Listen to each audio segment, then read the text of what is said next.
잔치의 주체가 누구인지는 분명하게 기록이 되고 있지 않습니다. 단 우리가 유추해 볼 수 있는 것은 그곳이 어떤 곳이냐라고 요한복음은 설명을 하고 있다는 것이죠.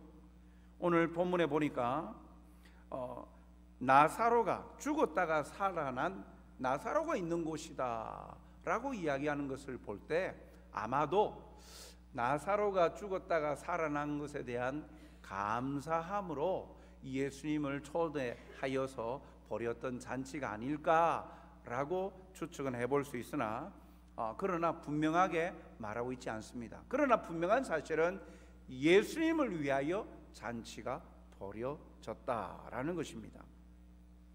나사로의 일가가 함께 하고 있는 것을 볼 때 나사로의 살아남을 감사하는 잔치가 아닐까 하지요. 이곳 잔치가 벌어지는 곳에선 감사가 풍성합니다. 각자 자기의 형편대로 자기의 자리에서 마음을 다한 감사의 모습들이 곳곳에 발견되어집니다. 자기의 형편대로 각자의 마음을 다한 감사의 내용들이 무엇이 있습니까? 첫째로 자신의 집을 내어준 감사가 있습니다. 먼저 자신의 집을 제공함으로 예수님께 대한 감사를 표하고 있습니다. 다른 병행 성경 구절을 보면 그곳이 나병 환자 시몬의 집이었다라는 것을 알 수 있습니다. 마가복음 14장 3절 상반절에 보니까 예수께서 베다니 나병 환자 시몬의 집에서 식사하실 때에 라고 밝힙니다. 이 내용이 요한복음의 오늘 본문의 내용과 동일한 내용입니다. 그러니까 이것을 통해서 볼 때 나병 환자였던 시몬이 병이 낫고 그로 인하여서 함께 잔치가 이루어지고 있는데 그 잔치의 주제는 예수님을 위하여서 잔치를 하는데 자신의 집을 내어주었다라는 것입니다. 자신의 집을 제공한다. 그것은 어떤 것입니까? 함께 그 자신의 집을 내어서 잔치 장소가 되어진다는 것은 그냥 소소한 가족만의 잔치가 아닙니다. 시족 사이이기 때문에 잔치 규모는 마을 잔치가 됩니다. 그러면 많은 사람들이 자기 집으로 오게 되어지죠. 집을 내어준다는 건 자신의 내밀한 삶이 공개되는 것이기 때문에 마음이 없으면 제공할 수가 없습니다. 마음을 열어서 이웃의 기쁨을 위해서라면 너끈히 자신의 내밀한 공간도 내어주는 그런 마음, 사랑의 마음이 없으면 집을 제공할 수가 없지요. 그것은 하나라는 공감이 없으면 불가능한 일입니다. 주님을 위해서 이는 아낌없이 다른 사람들을 생각하는 그런 열린 마음으로 자신의 집을 제공하는 그 시몬의 모습을 봅니다. 그래서 자신의 집을 제공함으로 감사함을 예수님께 표하고 있지요. 둘째로 마르다입니다. 일을 하는 마르다의 모습을 보는데 음식을 준비하면서 육체적인 노동으로 감사함을 표하고 있습니다. 요한복음 12장 2절 중반에 보니까 마르다는 일을 하고, 요한복음 12장 2절 중반에 보니까 마르다는 일을 하고 라고 말씀하죠. 어떤 일을 합니까? 마르다는 부엌 일을 하는 거예요. 음식을 장만하는 겁니다. 마르다가 예수님을 위한 잔치에 쓰일 음식을 준비하는 일을 하였습니다. 여기에 일을 하고에 거기에 일을 하는 주체가 마르다예요. 마르다인데 마르다가 수동적으로 일하는 것이 아니에요. 고용되어서 일을 하고 있는 것이 아니라 능동적으로 그 일을 한다는 의미가 일을 하고라는 그 단어 속에 담겨 있는 것입니다. 능동적으로 자원하여서 마르다는 예수님을 향하여 그리고 함께 잔치에 참여하는 자들을 위하여 음식을 준비하고 있다라는 것입니다. 유대 사회가 시족 공동체이니까 마을 잔치 많은 이들이 참여하는 곳이기에 음식을 준비하는 일 매우 분주하고 힘이 드는 일 아닙니까? 가족을 먹이는 것도 참 매 때마다 하는 것도 쉽지 않은 일인데, 그런데 이 많은 이들의 식사를 준비한다는 것은 굉장히 힘든 일입니다. 그런데 그러한 기쁜 마음으로, 자원하는 마음으로 능동적으로 육체적인 노동을 통하여서 자기가 가지고 있는 은사대로 섬김으로 예수님께 대한 감사를 표현하고 있다라는 것입니다. 그리고 셋째로 식사 자리에 함께하는 나사로의 모습을 봅니다. 예수님과 함께함으로 자신의 감사함을 표현하는 나사로의 모습을 봅니다. 요한복음 12장 2절 하반절에 보니까 나사로는 예수와 함께 앉은 자 중에 있더라 라고 말합니다. 예수님과 함께 앉았다라는 것은 영광스러운 일입니다. 그 자리에서 예수님은 어떤 말씀을 하시겠습니까? 농담하시겠습니까? 이제 일주일밖에 남지 않는 시간 동안, 이제 일주일이 지나면 예수님은 십자가에 못 박혀 죽으십니다. 그 남은 기간 동안 시덥지 않은 말들로 하면서 시간을 보내시겠습니까? 아닙니다. 예수님이 3년간 공생의 사역을 하시면서 그 주된 내용이 회개하라 천국이 가까웠느니라, 천국 복음에 대하여, 하나님 나라에 관하여 증거하지 않았습니까? 그러면 그 자리에서도 마찬가지 하나님의 나라에 관하여, 하나님의 말씀에 관하여 나누는 자리라는 것이죠. 나사로는 마르다처럼, 아니면 그 시몬처럼 집을 내어주거나 육체적인 노동을 통해서 감사함을 표현하지는 아니하였지만, 그는 말씀이 있는 곳을 사모하며 말씀을 받아 먹기를 기대하는 마음을, 진심을 마음을 열어서 주님의 말씀을 사모하는 자리에 함께함으로 예수님께 감사함을 표현하고 있습니다. 이것 또한 감사의 표시이죠. 안 그렇습니까? 잔치가 벌려져 있는데, 예수님을 향한 잔치인데 예수님에게 사람들이 주목을 안 하고 엉뚱한 곳에 있다. 그러면 그것이 참 그 자리에 앉아있는 예수님은 얼마나 마음이 그렇겠습니까? 그런데 예수님 주위로 눈이 졸망졸망하게 어떤 말씀을 하실까 예수님을 바라보고 함께 앉아서 예수님의 말씀에 귀 기울이고 있는 나사로, 그것 또한 참 예수님에게 큰 힘이 안 되겠습니까? 위로가 안 되겠습니까? 나사로는 자기의 주어진 자리에서 마음을 열어 말씀을 사모하는 마음으로 주님을 향한 진정성을 가지고 그 자리에 앉아 말씀을 듣고 하는 그러한 행동을 통하여 감사를 표현하고 있습니다. 마지막으로 마리아의 감사의 표현을 봅니다. 그는 이들과는 다른 모습으로 예수님께 감사의 표시를 하고 있습니다. 요한복음 12장 3절을 보면 마리아는 지극히 비싼 향유 곧 순전한 나드 한 근을 가져다가 예수의 발에 붓고 자기 머리털로 그의 발을 닦으니 향유 냄새가 집에 가득하더라. 상당히 놀라운 일입니다. 놀라운 광경이 나타나고 있습니다. 예수님에게 비싼 향유를 붓고 자신의 머리털로 예수님의 발을 씻기고 닦고 있는 모습입니다. 평범한 모습이 아니지요. 왜 그럴까요? 마리아가 드렸던 감사는 먼저 물질적인 헌신이 있습니다. 마리아가 예수님께 부어 드렸던 비싼 향유는 순전한 나드라고 표현합니다.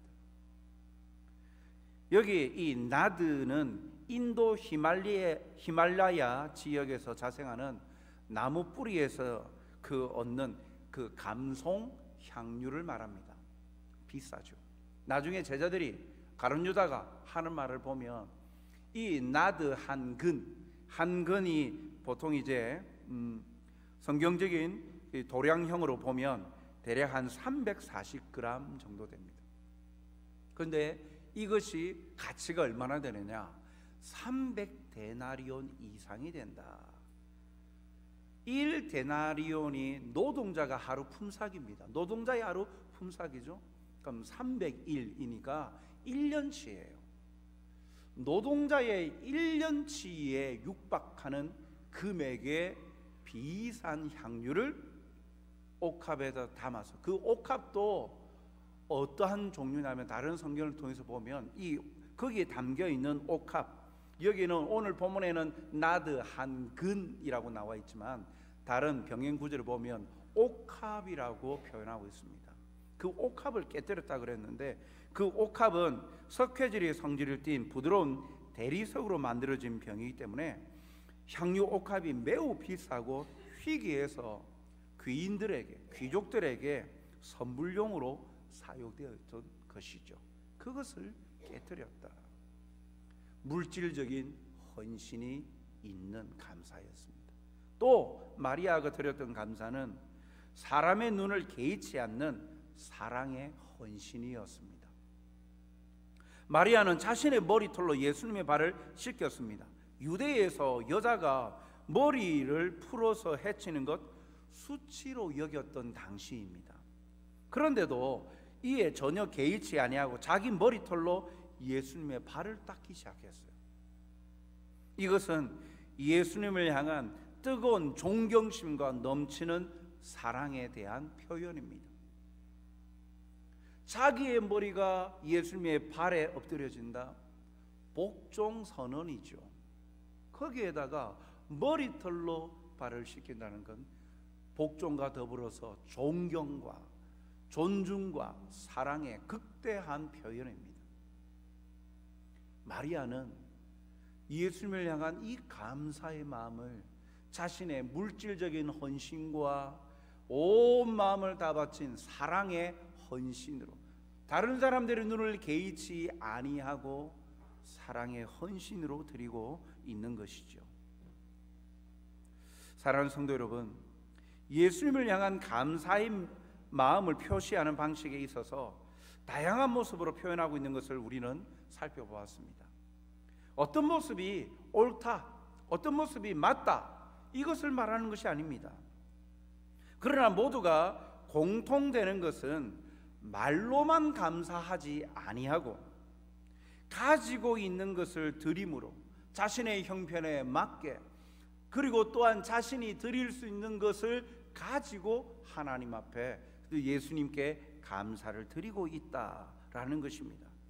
주님의 은혜를 아는 사람은 그분을 위해서 할 수 있는 일이라면 집을 내어놓은 시몬처럼, 또 육체적인 노동을 통하여 자기의 달란트대로, 또 주님을 섬기는 마르다처럼, 또 자신이 가질 수 없는 귀한 것들을 다하여서 예수님에게 드리면서 존경과 존중의 사랑의 마음을 표현하는 그러한 마리아처럼 다른 사람의 눈을 의식하지 않고 가장 값진 것을 아낌없이 드릴 수 있습니다.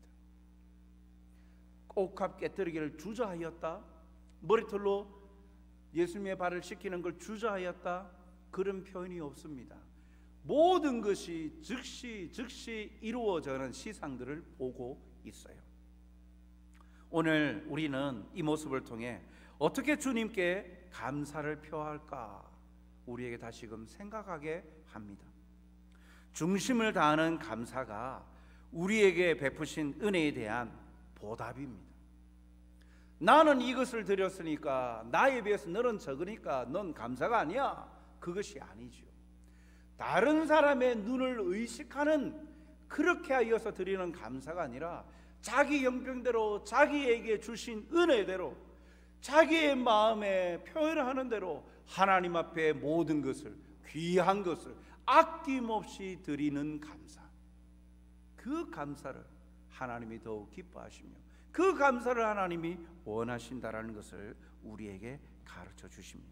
그러므로 오늘 어느 때보다도 풍성한 감사를 드리는 저와 여러분이 되시길 바랍니다.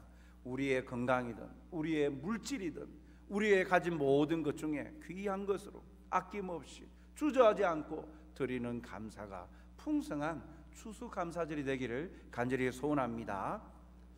이렇게 감사의 다양한 마음으로 드리는 자들이 있는가 하면 그 예수님을 향한 잔치 자리에 이들과 다른 사람들이 있었습니다. 예수님을 향한 잔치 자리에 예수님을 위한 감사의 고백을 하는 이들이 있는 반면 그렇지 않는 이들도 있었다라고 밝히고 있죠. 누굽니까? 제자들입니다. 놀랍죠. 3년간 같이 먹고 자고 한 제자들이 그 자리에서 예수님을 향한 감사의 내용들이 없습니다. 그리고 오히려 그 중에서도 가룟 유다는 감사치 아니하고 다른 사람이 행하는 감사의 행위를 평가절하시키고 있습니다. 그는 마리아의 행동을 불필요한 행동으로 단정짓습니다. 병행 구절을 보면 마태복음 26장 8절에 보니까 제자들이 보고 분개하여 이르되 무슨 의도로 이것을 허비하느냐. 마리아의 행동을 보고 제자들이 일제히 왜 그런 쓸데없는 행동을 하느냐, 왜 그것을 낭비하느냐, 쓸모없는 일을 하느냐. 허비한다라는 말이 그거 아닙니까?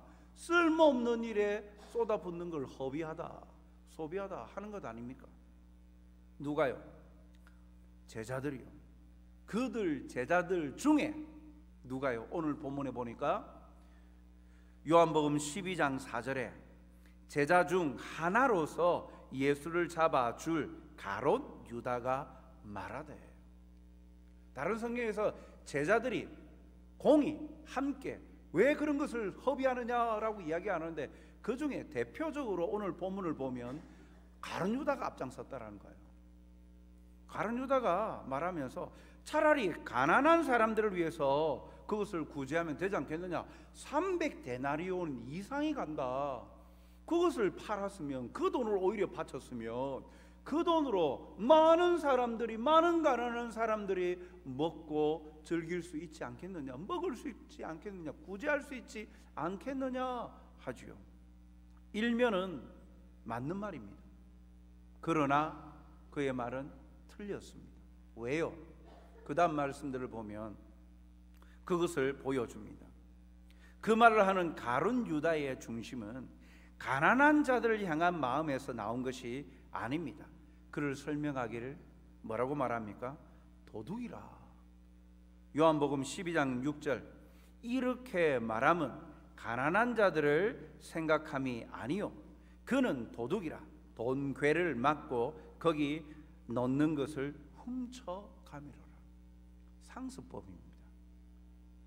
회계를 담당하면서 돈괴를 담당한다. 그러니까 이 제자 공동체가 예수님과 함께 생활하면서 또한 들은 그런 물질들을 관리하는 사람이었다는 거예요. 그런데 훔쳐간다. 그의 눈에는 예수님을 향한 잔치자리, 모두가 각자의 형편대로 감사를 드리는 그 자리에서 나는, 저들은 저렇게 하는데 나는 무엇으로 주님께 감사할 수 있을까? 이러한 생각으로 깨닫지 못하고 오히려 돌을 훔쳐낼 생각을 하고 있는 거예요. 이야, 저게 300데나리온 넘는데 그걸 만약에 팔아서 예수님께 바쳤더라면 그게 내 수중에 들어올 건데, 그럼 그것을 일부 내가 이렇게 착취할 수 있는데, 그 생각을 하고 있는 것이죠. 모두가 예수님을 위하여 감사함으로 잔치를 벌이는 가운데 가룟 유다는 물질적인 이익을 위해서 도적질할 생각을 하고 있습니다. 진심을 다하여 감사하는 자들을 비판하고 있습니다. 비판할 자가 됩니까? 아니죠. 자기는 엉뚱한 생각을 하고 있으면서 남이 감사함으로 드리는 것마저도 비판하고 있다는 것입니다. 자신의 생각을 숨기고 제자들의 이러한 생각을 내세워 말한 것이죠. 사랑하는 성도 여러분, 오늘도 제자들과 같은 성령을 가진 사람들은 주께 드리는 것을 아까워합니다. 그보다는 가난한 이웃을 생각해야 된다고 논리를 만들어내고 주장합니다. 그러나 먼저 받은 은혜를 감사하며 예수님께 헌신하지 않는 자의 선행은 진정한 가치를 지닐 수 없습니다. 무슨 말이냐면 받은 것이 모든 것이 은혜임을 깨닫는 자가 겸손하게 베풀 줄 알지, 그 감사의 은혜에 대하여 감사하지 않는 사람은 그들이 베푸는 선행은 자신의 의를 위한 선행일 뿐이라는 것이죠. 자신이 드러나는 것을 더 원한다는 것이죠. 자신의 이익을 챙기는 가룟유다와 같다는 것입니다. 진정한 의미의 선행은 자신이 하나님께 사랑과 은혜를 받은 그 자라는 자각에서부터 시작되기 때문입니다. 따라서 마리아의 값비싼 향유를 예수님께 드리는 헌신은 가난한 사람들을 돕는 일과 동일선상에서 비교될 수 없는 귀한 것이죠. 주님의 사랑을 깨달은 자만이 가난하고 소외된 이웃을 향해 진정한 긍휼의 마음을 지닐 수 있기 때문입니다. 시편 116편 12절 말씀을 보면 내게 주신 모든 은혜를 내가 여호와께 무엇으로 보답할까? 오늘 추수감사절을 보내는 우리의 마음의 중심이 바로 이와 같아야 되지 않겠습니까? 내게 주신 이 모든 것이 내게 주신 은혜입니다. 은혜로 저는 받았습니다. 보상하여 내가 당연한 일을 하여서 받은 것이 아니라 이 모든 것이 하나님의 은혜로 주어진 것입니다. 제가 무엇으로 보답할까요? 어떤 것으로 보답할까요? 그 마음으로 오늘 우리는 이 추수감사주일 감사 헌금하고 또 감사드리며 순종의 삶을 살아가는 자가 되어야 하는 것이죠. 오늘도 이러한 중심으로 하나님을 사랑하고 베푸신 은혜에 마음을 다한 감사가 넘치시기를 간절히 소원합니다. 사랑과 은혜가 풍성하신 하나님 아버지, 오늘도 우리에게 베푸신 은혜가 무엇인지 보게 하시고 깨닫게 하여 주시옵소서. 진정으로 내게 있는 모든 것이 하나님의 은혜임을 우리가 묵상하고 또한 감사하는 자가 되어서 우리의 형편대로 또 진심을 다하여 솔직함으로 주어진 것들을 아까워하지 아니하고 최선을 다하여 주님께 감사하는 자로 살게 하여 주시옵소서. 그리하여 더욱더 감사로 헌신하는 자들에게 넘치는 은혜가 더욱 배가 되는 역사를 체험할 수 있는 우리가 되게 도와주시옵소서. 감사하며 예수님 이름으로 기도하옵나이다. 아멘.